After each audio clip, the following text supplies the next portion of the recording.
ওম শান্তি। সবাইকে good evening.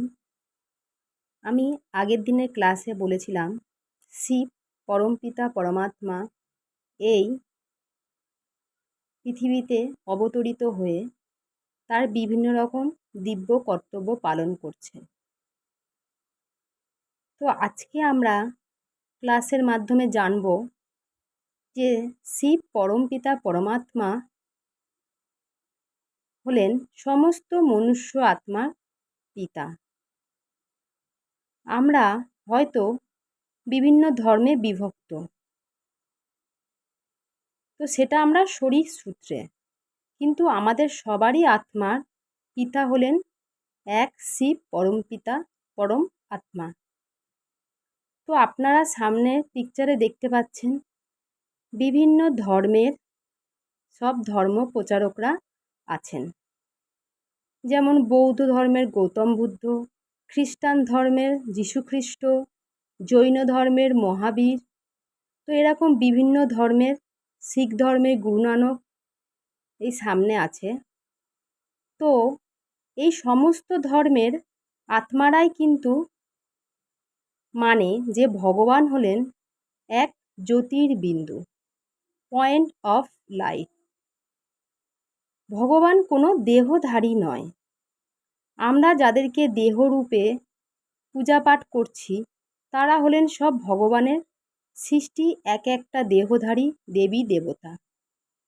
তো যে ভগবান হবে তাকে তো সর্বধর্মের মানুষই মানবে। যেমন যীশুখ্রিস্ট বলেছেন যে গড ইজ লাইট, অর্থাৎ ভগবান হলো এক জ্যোতির্বিন্দু।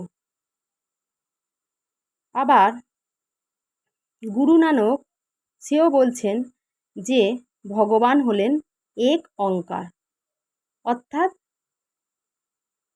ভগবান হলো এক জ্যোতির্বিন্দু। অর্থাৎ আমরা এখান থেকে বুঝতে পারছি যে শিব পরমপিতা পরমাত্মা সমস্ত আত্মাও কা পিতা এক। আমরা কথার কথা বলেও থাকি যে আমরা সবাই এক ঘর থেকে এসেছি, আবার এক ঘরেই যাব। তো আমরা এই পিকচার থেকে বা ছবি থেকে এটা বোঝা যাচ্ছে যে শিব পরমপিতা পরমাত্মা হলো সব ধর্মের, অর্থাৎ সব আত্মার পিতা, এক বিন্দু স্বরূপ, যাকে আমরা হিন্দুরা নিরাকার বলে শিবলিঙ্গ রূপে পুজো করছি। আবার মুসলিমরা জ্যোতি স্বরূপ হিসাবে তারা ভগবানের করছে। আর খ্রিস্টানরাও বলছে যে ভগবান হলো একটা বিন্দু, মানে জ্যোতি, গড ইজ লাইট। তো আমরা বিভিন্ন নামে ডাকছি তাকে, কিন্তু তিনি হলেন একজনই, শিব পরমপিতা পরমাত্মা। যেমন আমরা লৌকিকে একটা মানুষকে কেউ মেসো বলছি, কেউ বাবা বলছি, কিন্তু মানুষটা কিন্তু একজনই। তেমনি আমাদের আত্মার পিতা অর্থাৎ ভগবান একজনই, আমরা তাকে বিভিন্ন রূপে ডেকে থাকি।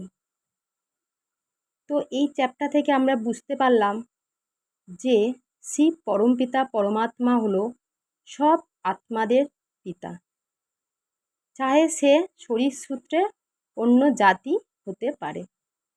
আচ্ছা, ওম শান্তি।